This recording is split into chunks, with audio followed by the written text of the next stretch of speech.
Abra sua Bíblia na primeira carta de Paulo aos Tessalonicenses. Vamos ler no capítulo 4, vamos ler apenas o verso 18. Verso 18 do capítulo 4 da primeira carta aos Tessalonicenses. Alcance a sua Bíblia aí, acesse a sua Bíblia aí, porque hoje nós não temos o recurso de colocar aí na tela, mas mesmo assim nós vamos fazer a leitura desse texto. Amém?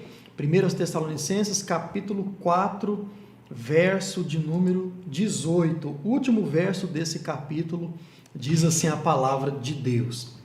Portanto, consolem uns aos outros com estas palavras.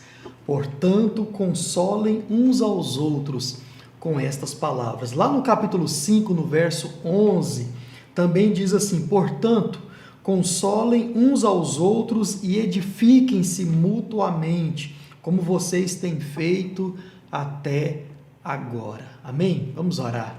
Senhor Deus e Pai, nós te louvamos pela leitura da Tua Palavra e te pedimos a iluminação do Teu Espírito, a orientação para compreendê-la e aplicá-la às nossas vidas neste momento. Oramos assim no nome de Jesus. Amém e amém. Então, irmãos, para vocês que nos acompanham, esse é o tema da nossa mensagem, consolo, a mensagem aos Tessalonicenses. Essa é a mensagem da primeira carta, tá certo? E a segunda carta, ela vem com uma outra temática. Infelizmente, nós não vamos estudá-la, porque na próxima quarta nós vamos já para 1 Timóteo, capítulo 1. Então, hoje nós ficamos aí com esta carta, com a primeira carta aos Tessalonicenses. Então, irmãos, vamos meditar um pouco a respeito dessa carta, seguindo assim o nosso plano expositivo através da nossa leitura da Bíblia toda em 2 anos, começando do Novo Testamento, e nós daremos sequência então ao estudo através dessa grandiosa, preciosa carta, e importante também a uma das igrejas mais importantes da Macedônia. Em outra oportunidade, quando preguei aqui na igreja sobre esta carta, talvez os irmãos vão se lembrar, eu disse que, sem dúvidas, é a minha carta preferida. Todas as cartas do apóstolo são belíssimas cartas, mas essa eu amo de paixão, gosto muito mesmo, e principalmente eu gosto da história da cidade, da igreja e também da carta, que é o que nós vamos ver nesse exato momento. Então, vamos conhecer um pouco da cidade, um pouco da carta, para que nós possamos entender o que levou Paulo, a escrever essa carta, o que estava acontecendo com ele enquanto estava pregando o evangelho e como ele chegou ali até aquela cidade. Como nós aprendemos na última quarta-feira acerca da igreja de Filipos, aqui basicamente o sentido ou o motivo pelo qual Paulo chega a Tessalônica é o mesmo, porque Paulo, ele por orientação, ele deixa de ir à Ásia e vai então para a Europa. Essa também é uma das cidades que Paulo plantou uma igreja na Europa. Então, algumas coisas sobre a cidade, para que você possa conhecer um pouco dessa cidade. Veja bem, todo o contexto dessa carta você encontra em Atos capítulo 17. Então, nós já fizemos essa leitura, muita coisa que você vai se lembrar que foi lido ali quando nós então estávamos lendo a carta, o relato de Lucas, na verdade, escrevendo os Atos dos Apóstolos. Então, todo o contexto você acha ali no capítulo 17 de Atos. Vamos lá, Tessalônica era a principal cidade da Macedônia. Na verdade, Tessalônica era uma cidade tão importante que ela era a capital de toda a Macedônia. Uma cidade muito importante no seu comércio e também na sua política. Esses 2 pontos eram muito fortes ali para o Império Romano. Então, o comércio de todos os sentidos, Tessalônica tinha um comércio forte. E claro, a venda ainda de aparatos religiosos, deuses, estátuas, imagens também era muito forte e assim como foi em Filipos, em Tessalônica também não foi diferente. Paulo atrapalhou muito esse comércio, nós vamos ver isso também. A Tessalônica, ela também tinha um posto de cidade livre. Isso aqui é algo muito curioso de se perceber, porque era a única cidade do Império Romano que era os membros da cidade ou os moradores da cidade quem, aspas, governavam a cidade. Por que aspas? Porque era a única cidade sobre a qual o Império Romano não impunha as suas leis, as suas regras de forma direta, mas sim de forma indireta. O que significa isso? Os tessalônicos, eles poderiam viver como eles quisessem, mas toda lei, toda regra dentro da cidade, toda norma dentro da cidade, primeiro tinha que ser apresentada ao imperador. E o imperador liberando, eles podiam então viver dessa forma. Por isso que, entre aspas, né, os moradores da cidade governavam a cidade. Mas, irmãos, uma coisa que nós precisamos ter em mente, sempre quando nós falamos de qualquer cidade do Império Romano, é que todas elas viviam o que nós conhecemos na história da igreja, a Pax Romana. O que é isso? Dentro de uma falsa paz, ou dentro de um domínio um pouco menos severo, as cidades viviam em paz, muitas cidades viviam em paz. E essa Pax Romana, ela contribuiu muito também para o avanço das cidades, construindo estradas e também, claro, para o avanço do Evangelho, até porque foram através dessas estradas construídas pelo Império Romano que Paulo poderia caminhar, levar o Evangelho, assim como todos os outros apóstolos também. Então é dentro dessa Pax Romana que se engloba esse contexto de que essa cidade era uma cidade livre, né? Eles poderiam fazer as próprias normas, as próprias leis, regras, mas tudo isso teria que passar pelo imperador primeiro, tá certo? Mais uma coisa, a cidade tinha também um porto marítimo mais importante da época. O comércio era muito forte e usava-se o porto da cidade para se transitar ali todo e qualquer tipo de comércio. E também essa cidade, ela sempre foi tomada por belíssimas praias. Eu vou mostrar para você aqui. E em muitos locais existiam poços termais, ou seja, poços de águas quentes. Isso que é muito curioso. E essa cidade, sim, ela podia e hoje ainda pode ser visitada por turistas. Então, se você deseja ir até a cidade de Salônica, que hoje é o nome, né? Hoje não se chama mais Tessalônica, mas sim Salônica, você pode visitar aí esta cidade também, tá certo, irmãos? E você vai se deparar ali com belíssimas praias, uma cidade muito bela, fica na Grécia. E se você então tiver ali uma condição, você pode sim visitar esta cidade tranquilamente. Deixa eu voltar aqui.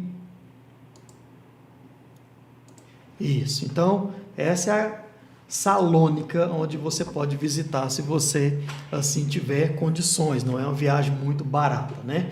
Agora eu quero falar um pouco para você da evangelização de Paulo naquela cidade. Primeiro, Paulo estava em sua segunda viagem missionária ainda, né?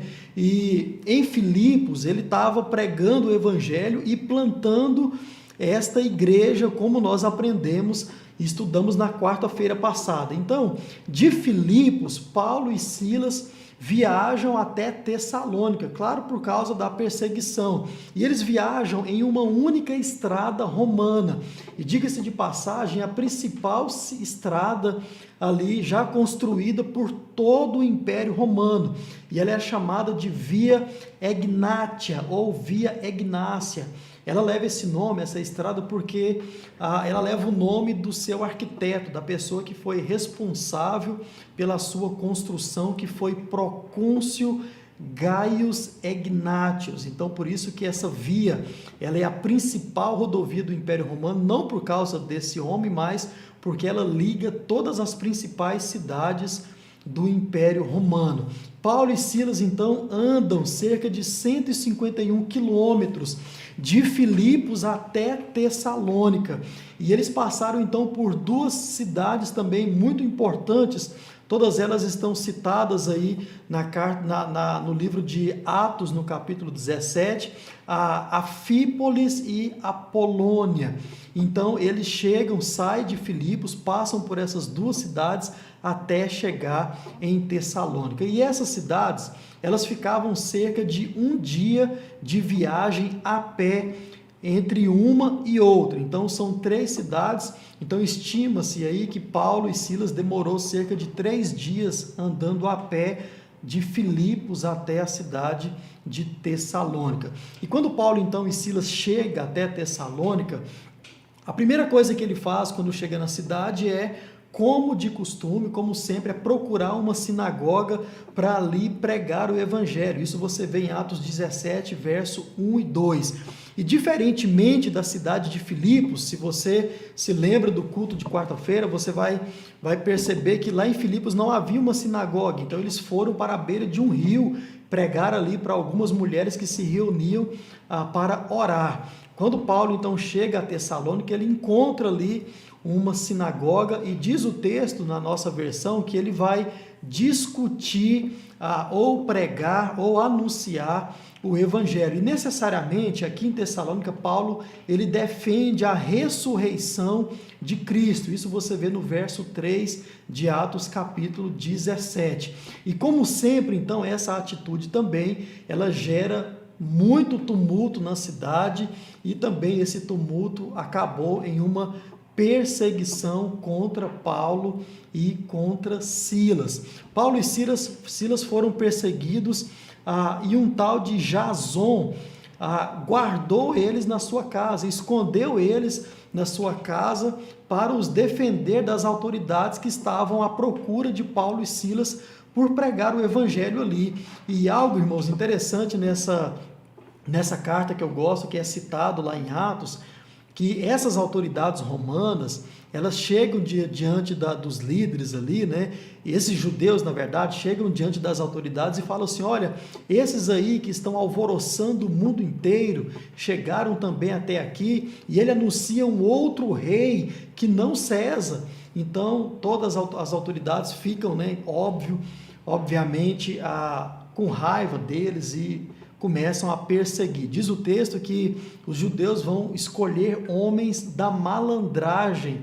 Isso é algo muito interessante de se notar na nossa versão. Ou seja, eles escolhiam homens maus, homens que gostavam de praticar o mal, homens também donos de comércios na cidade, que foram também atrapalhados pela pregação do evangelho de Silas e Paulo. Então, Paulo é acolhido junto com Silas por esse Jason, e Jason os esconde na sua casa. E os judeus, então, vai dizer o texto, que eles ficaram com inveja de Paulo e Silas. Por quê? Porque Paulo e Silas estavam ganhando, né, a autonomia dentro da cidade. Paulo e Silas estavam ganhando os povos para Cristo através da pregação do evangelho, ganhando homens e mulheres importantes, vão dizer ali, convertiam muitos gentios e também muitas mulheres importantes. Eles iam sendo persuadidos ou convertidos ao evangelho. E essa inveja, irmãos, normalmente ela se dá por 2 motivos. Primeiro, porque os judeus eles iam perdendo popularidade na pregação da lei. Os judeus pregavam a lei dentro das sinagogas. Paulo vinha com o evangelho, Paulo vinha com Cristo, com a ressurreição de Cristo, e convencia ou convertia os gentios e muitos judeus também. E então Paulo ia ganhando popularidade, os judeus iam perdendo popularidade. Por isso essa inveja. E também porque, como disse no início, o comércio ia sendo atrapalhado, ia sendo abalado por causa da conversão do povo. Como disse na quarta-feira passada, os idólatras iam se convertendo e iam abandonando as suas práticas idólatras.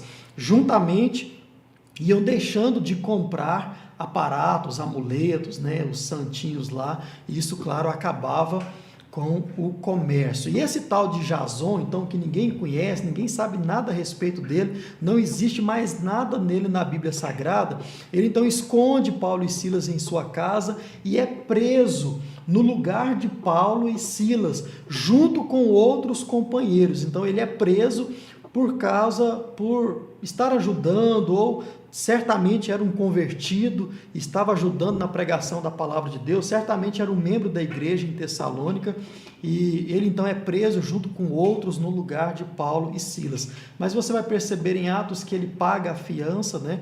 E então é liberto ali, porque não era o alvo, né? O alvo era Paulo e Silas, que eram aqueles que vinham de outros lugares e causavam tumulto na cidade, pregando o evangelho. Então, durante a noite, Jason e os outros companheiros ajudam Paulo e Silas a irem para a Bereia, fugido, é claro. E Bereia ficava a cerca de 81 quilômetros de Tessalônica. E chegando ali, Paulo, de novo, procura uma sinagoga e todo o ciclo se inicia novamente. Ele prega a palavra, é perseguido, e nós vamos ver também um pouco disso. Paulo, quando ele chega em Bereia, juntamente com Silas, eles então saem fugidos, né? Eles saem fugidos de Tessalônica para Bereia, e de lá eles vão para Atenas. Isso você vai acompanhando durante Atos 17, Atos capítulo 18, você vai acompanhando toda essa trajetória. E aqui nós já entramos no contexto da carta e também da igreja, para que nós possamos entender um pouco sobre a carta e também sobre a igreja. Paulo e Silas saem fugidos para Bereia, e de lá então eles vão para Atenas. E no meio desse percurso, no meio dessa fuga, entre uma cidade e outra, Paulo e Silas encontram com Timóteo e Silvano. Timóteo e Silvano, então, fica em Bereia, os dois ficam em Bereia para continuar a pregar o evangelho ali, enquanto Paulo e Silas vão para Atenas, também fugido, mas chegam em Atenas, eles pregam o evangelho, são insultados, são chamados de tagarelas. Vai estar aí em Atos capítulo 17, né? Agora a partir do verso 9, e Paulo então também prega no Areópago, aqui uma importante pregação, um importante momento ali da vida de Paulo. Ele prega no Areópago para os filósofos da época, para os homens cultos, os homens sábios, e muitos desses adoravam um Deus invisível, vai dizer o texto. E Paulo então chega e diz que esse Deus invisível é o Deus que nós estamos pregando, é o Deus ressuscitado, é Jesus de Nazaré. E Paulo prega então dessa forma, e vai dizer o texto que alguns zombam da pregação e outros creem na pregação e também são convertidos ao evangelho. Paulo então, Silas, na verdade, volta para Filipos sozinho, e Paulo se encontra de novo com Silvano e Timóteo em Atenas. Isso aqui é um detalhe muito interessante. E nesse encontro de Paulo em Atenas com Silvano e Timóteo, Paulo então vai designar Timóteo para voltar até Tessalônica, para ver como estava a igreja, porque Paulo estava muito preocupado com a igreja. Por quê? Primeiro, porque a igreja era muito nova. Paulo ficou pouco tempo ali plantando a igreja, ensinando a igreja. Então, por isso que Paulo se preocupou, porque, além de tudo isso, os irmãos lá estavam sendo perseguidos. A perseguição não acabou quando Paulo e Silas foram para Bereia. Então, em Atenas, Paulo manda Timóteo voltar até Tessalônica para ver como andava aquela igreja que estava sendo plantada, ou que Paulo tinha acabado de plantar. Paulo também temia que os irmãos, porque eram novos convertidos, eles então viessem a se desviar do evangelho por motivo ou por outro, por força da idolatria talvez, mas também Paulo tinha medo que eles desistissem da fé cristã por causa das muitas perseguições, por causa das muitas lutas que eles estavam sofrendo ali. Paulo então estava doutrinando a igreja. Quando Paulo estava plantando a igreja, Paulo estava doutrinando a igreja, e foi interrompido toda essa aula, toda essa esse doutrinamento por causa da perseguição. Por isso, Paulo manda Timóteo voltar para ver como está aquela igreja nova, aquela igreja que estava começando a aprender as doutrinas, a pegar as doutrinas. Paulo se preocupa muito com isso. Agora, Paulo de Atenas, ele vai para Corinto. E lá em Corinto, Paulo se encontra de novo com Timóteo, e Timóteo então dá todo o relatório para Paulo, o que é que estava acontecendo, como os irmãos estavam, e Paulo então escreve de Corinto esta carta que nós estamos estudando nessa noite, a qual nós estamos lendo aí durante a nossa semana. A carta, então, ela é escrita para finalizar esse estudo que Paulo estava dando, esse doutrinamento que Paulo estava dando para aquela igreja nova, aquela igreja bebê, nós podemos dizer assim. E também para responder algumas importantes questões teológicas, alguns problemas teológicos que já estavam surgindo na vida da igreja, claro, por culpa dos judaizantes. Nós falamos na quarta-feira passada que os judaizantes perseguem Paulo, né? Onde Paulo chega, tem ali um ou outro judaizante que vai pregar a lei, pregar contra a pregação do apóstolo Paulo. E um dos assuntos que Paulo responde nessa carta que nós temos, primeira carta aos Tessalonicenses, e também a segunda, ele vai tratar muito disso, é acerca da escatologia, que aqueles irmãos estavam tendo muita dúvida sobre a escatologia. Escatologia é o livro de Apocalipse, é o estudo do fim dos tempos. Isso é escatologia. Então, se você deseja saber mais também, você pode procurar materiais, eu tenho alguns aqui e está à disposição da nossa igreja, para que você possa entender um pouco mais sobre aquilo que os irmãos em Tessalônica estavam também procurando entender. E veja bem, irmãos, o que estava no pensamento da igreja sobre o fim dos tempos, sobre a escatologia. Ouça, eles pensavam que se um cristão morresse antes da volta de Cristo, eles então estariam perdidos, eles não iriam herdar a salvação. Isso estava na mente da igreja acerca da escatologia. Não, se eu morrer antes de Cristo voltar, eu não vou participar juntamente com ele do reino de Deus, da vida eterna.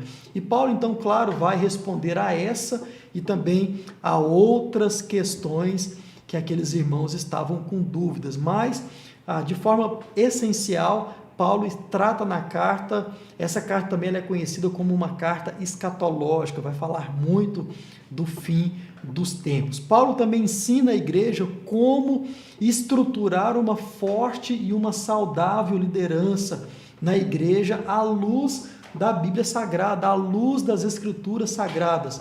Uma vez que Paulo, claro, por causa da perseguição, não teve tempo de formar liderança. A liderança é algo indispensável na vida da igreja e Paulo se preocupou com esse ponto também, por isso também mandou Timóteo para orientar aqueles irmãos. Irmãos, quando nós olhamos para a carta e percebemos o seu tema central através de uma leitura muito cuidadosa, e nós lemos aqui hoje, nós percebemos que o principal tema da carta é o consolo. Por isso o tema da nossa mensagem, consolo, a mensagem aos Tessalonicenses. Veja bem, Paulo queria consolar os irmãos daquela igreja por estarem sofrendo perseguição, por estarem sofrendo hostilidades, né, por parte ali dos líderes judeus. Tudo isso por causa do nome de Cristo, tudo isso por causa da fé que eles professavam. Paulo procura os consolar. E Paulo, em toda a sua carta, ele usa, veja bem, a esperança vindoura, ou seja, Paulo usa a volta de Cristo para motivar aqueles irmãos, para encorajar aqueles irmãos, para consolar aqueles irmãos. E veja bem a tese de Paulo para aqueles irmãos. É como se Paulo estivesse dizendo o seguinte: ouça, é sobre essa verdade que vocês precisam e devem viver. Que verdade? A volta de Cristo. É nisso que todos vocês devem colocar a sua esperança, a sua confiança, e essa deve ser a motivação de vocês. A igreja, irmãos, ela precisa estar firmada nessa verdade. Cristo vai voltar para buscar a sua igreja, e vivendo assim, vocês vão conseguir passar, vão conseguir suportar toda e qualquer tribulação nessa terra. Então esse é o assunto geral da carta aos Tessalonicenses.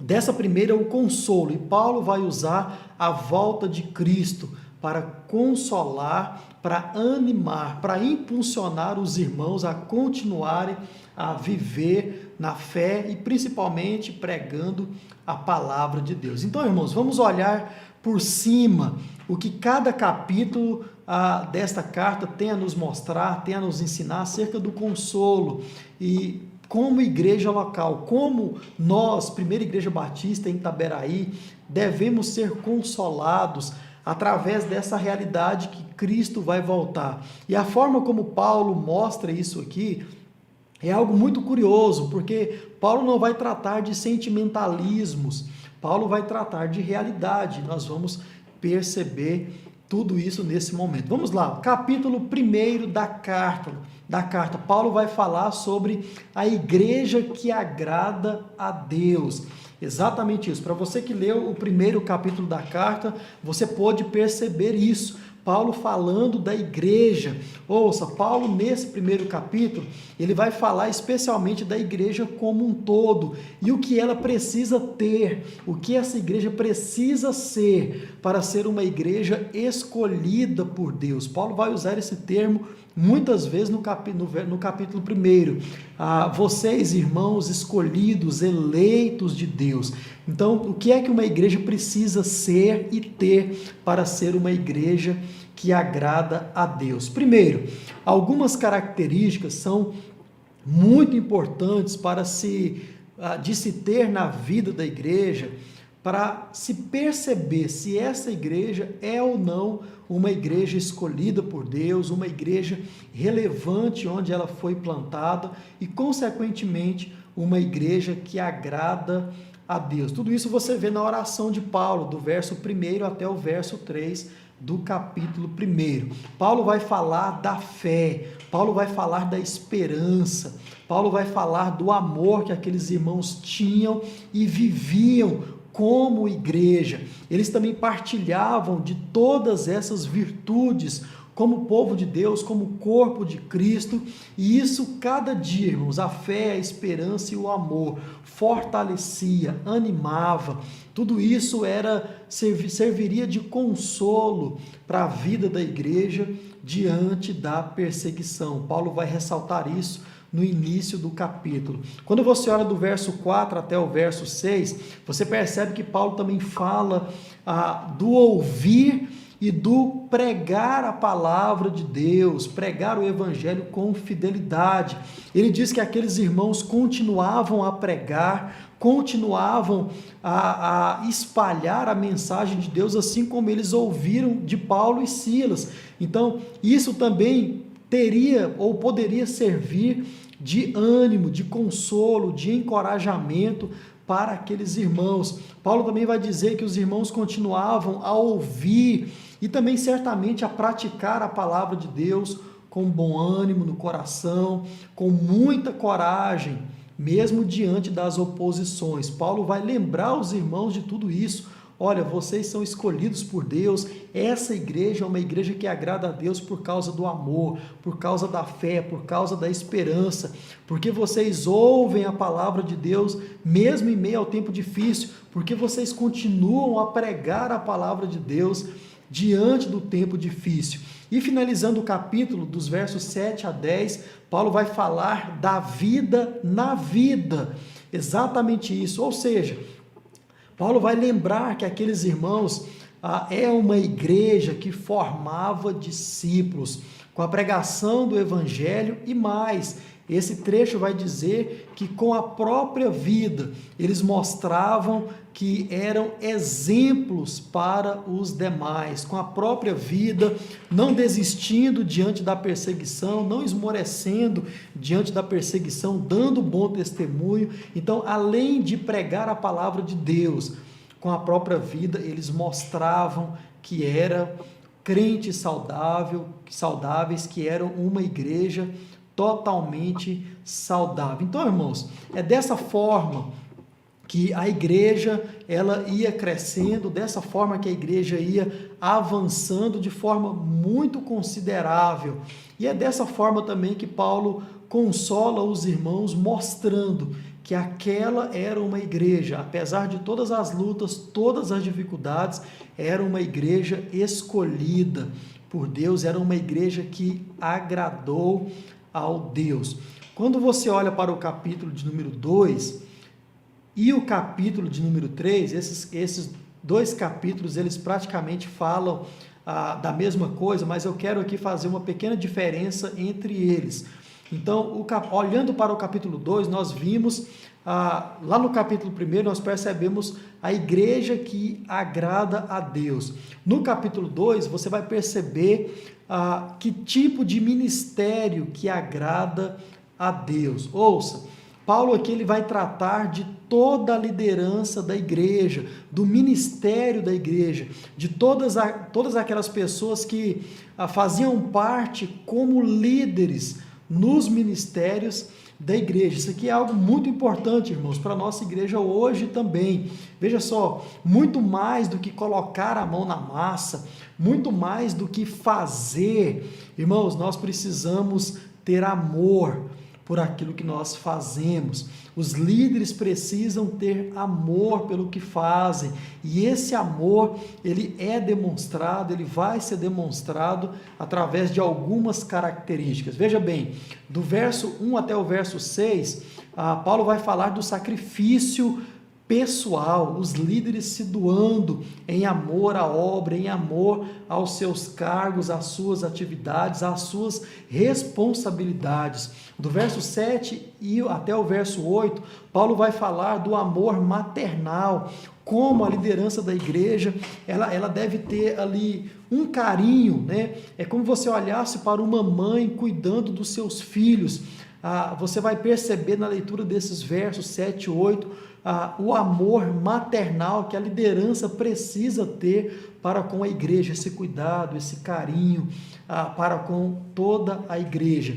Dos versos 9 a 12, você já vai ver algo um pouco mais severo. Paulo vai tratar da atitude paterna, onde em alguns momentos, né, como um pai, os líderes precisarão ser mais duros, mais severos no trato ali, cada um dentro das suas áreas, e Paulo então vai falar sobre isso. Dos versos 13 a 16, Paulo vai falar da importância da oração para o ministério da igreja, para os líderes da igreja. Paulo também vai falar da comunhão, do verso 17 até o verso 18, a comunhão entre os líderes e também dos líderes para com a igreja, para com os membros. Isso também é algo muito importante. Paulo vai finalizar esse capítulo 2 falando das motivações dos líderes, que devem ser motivações sadias, motivações saudáveis, para que assim, irmãos, cada pensamento que chegar até um líder, que ele possa vir de Deus, que ele possa ter sido buscado em oração, que ele possa ter sido buscado à luz da leitura da Bíblia, para que não seja coisa da nossa cabeça, invenção nossa como líder, tão somente. Paulo vai tratar nos versos 19 até o 20 da motivação de cada líder. Então, vejam, irmãos, muito mais do que simplesmente fazer para Deus, os líderes precisam ver a forma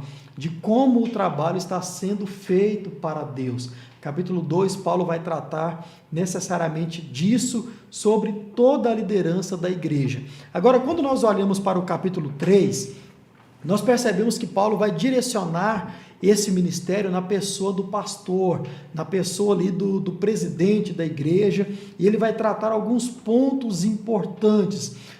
No capítulo 3, então, Paulo fala do pastor segundo o coração de Deus. O capítulo 3 inteiro vai falar sobre isso e eu quero destacar aqui alguns pontos. Para os pastores, Paulo também deixa uma palavra muito importante. Primeiro, ele vai falar do trabalho em equipe, da importância que o trabalho em equipe tem para a vida do pastor da igreja. Verso 1 e 2, Paulo vai falar e vai mostrar que ele não trabalhava sozinho. Todas as suas viagens ele ia com mais pessoas e encontravam pessoas no caminho e chamava essas pessoas, assim como foi Silvano e Timóteo. Então, você vai ver que Paulo ele envia Timóteo para continuar conduzindo os irmãos, para saber como os irmãos estão. Paulo não trabalhava sozinho. Paulo também vai falar que o pastor deve também animar os irmãos, capítulo 3, verso 3, você vai perceber isso na leitura. Diante das dificuldades, é papel meu e seu, pastor, animar os irmãos, levar esperança a todos os irmãos, a toda a igreja. Paulo vai trabalhar isso. No verso 4 até o verso 5, Paulo vai dizer que o pastor ele deve também mostrar a realidade para os irmãos. Isso aqui, irmãos, é algo muito importante, porque no verso 3, Paulo consola, Paulo anima, Paulo levanta os irmãos diante do tempo difícil, diante das tribulações, diante talvez hoje desse momento de pandemia. Paulo então nos anima ou nos ensina a animar os irmãos. Quando você olha para o verso 4, verso 5, você percebe que, além disso, é papel do pastor também mostrar a realidade da vida cristã para os irmãos. Também é papel nosso, como pastor da igreja, mostrar que a vida cristã, ela não é esse mar de rosas que muitos acham e também que muitos outros pregam, né? Que se você vier para Cristo, tudo vai correr muito bem na sua vida. Não é bem assim. Quando você lê o verso 4, o verso 5, você vai perceber que Paulo ali, ele mostra a realidade da perseguição, do tempo difícil, da vida sofrida, que é a vida cristã, assim como nós também estamos aprendendo no domingo. E também Paulo vai falar do verso 6 a 8, aqui o pastor ele também é pastoreado e o pastor também ele deve prestar contas. Isso aqui é algo muito importante também. Você vê que Timóteo ele volta a Paulo e lhe diz o que estava acontecendo ali com a igreja, e Timóteo então ele é fiel no seu relatório, ele é fiel ali na sua prestação de contas, os dois conversam e Paulo então pode ajudar muito mais aquela igreja escrevendo esta carta. Então, o pastor também, ele é liderado, o pastor também, ele é pastoreado, e eu louvo a Deus aqui pela vida dos meus pastores. Homens de Deus que me acompanham, que me instruem, e eu louvo a Deus pela vida de cada um de vocês. E por fim, Paulo vai tratar da honra. Paulo vai dizer que o pastor ele deve dar honra e glória somente a Deus. Verso 9 a verso 13 vai mostrar isso. Pastor, se a igreja estiver indo bem, louvado seja Deus. Se a igreja estiver crescendo, louvado seja Deus. Se a igreja estiver superando as dificuldades, louvado seja Deus. Se os irmãos estiverem crescendo espiritualmente, crescendo na palavra de Deus, louvado seja o nome do nosso Deus. Toda a honra e toda a glória deve ser dada somente a Deus. E isso Paulo também ensina aos pastores. E, irmãos, amanhã no nosso capítulo 4, você vai ler isso, dia 8, capítulo 4, você vai ler sobre o crente segundo o coração de Deus. Olha que coisa maravilhosa. Então, para você que é membro da nossa igreja, fique atento à leitura de amanhã. Leia o capítulo 4 e o capítulo 5 também, com essa lente. O crente segundo o coração de Deus, e você vai ver se você está andando de acordo à vontade de Deus para a sua vida como crente, como servo de Deus. Então, irmãos, é dessa forma que Paulo consola os irmãos. Ouça, Paulo mostra que mesmo em meio às dificuldades, mesmo em meio às lutas, a igreja precisa continuar, a igreja precisa avançar, a igreja não pode retroceder. Por quê? Porque a nossa esperança, porque o nosso consolo está naquilo que está além desta vida sofrida. Exatamente, irmãos, é nisso que eu e você nós precisamos colocar a nossa mente. Existe algo a mais, existe algo melhor, existe algo para além desta vida de sofrimento, de luta, de dor, existe algo além. O que é isso? Cristo vai voltar e vai buscar a sua igreja. A volta de Cristo deve ser o nosso consolo e por isso nós não podemos parar. Quando nós entendemos isso, irmãos, que a nossa fé está firmada na volta de Cristo, porque Ele ressuscitou, então Ele vai voltar. Quando nós entendemos tudo isso, não importa a tribulação, não importa o momento que nós estejamos vivendo, nós vamos continuar vivendo como igreja do Senhor. Por isso que diante dessa palavra, eu gostaria de encorajar você a continuar vivendo a sua vida cristã com ânimo, com verdade e também com muito amor, porque nós aprendemos nessa noite que a forma como Paulo consola é dizendo o seguinte, se você colocar a sua esperança na volta de Cristo, que existe uma vida eterna para além desta vida sofrida, você vai ver que não tem motivos para desanimar, você vai ver que não tem motivos para voltar atrás ou tão somente para parar. Não, nós precisamos continuar. Amém, meus irmãos? Então esse é o panorama da nossa carta, a carta que nós estamos estudando. Claro, tem muito mais coisas, mas nós já começamos um pouco atrasados e o tempo não permite. Mas como sempre, eu quero deixar 3 coisas para você praticar depois de ter ouvido esta palavra. Primeiro, Primeira Igreja Batista em Itaberaí. Você que é membro de igreja, que nos acompanha nesse momento, ouça, continue avançando. Continue avançando. Irmãos, nós não podemos retroceder, nós não podemos parar diante das dificuldades, mesmo com lutas, mesmo com pandemia, mesmo com muitas mortes, com muitos ataques contra a nossa fé, nós precisamos continuar avançando como igreja. E de novo, louvo a Deus pela vida dessa igreja, porque a nossa igreja, apesar do templo fechado, muitas vezes, nós não paramos, nós continuamos avançando, continuamos melhorando tudo e continuamos animados. Então, porventura, se você é que está desanimado, sinta-se encorajado através dessa palavra de Deus para a sua vida, através do consolo, em dizer que nós vamos provar de algo muito melhor do que o que nós estamos provando aqui. Segundo, você líder, você pastor, ou você líder de qualquer ministério, ouça, ame essa obra, ame a obra de Deus. Não somente faça, meu irmão, mas faça com amor, faça com dedicação, faça com cuidado, com esmero. É isso que a palavra de Deus nos orienta nessa noite. Lembre-se de que o crescimento de outros também depende do seu amor à obra de Deus. Você sabia disso?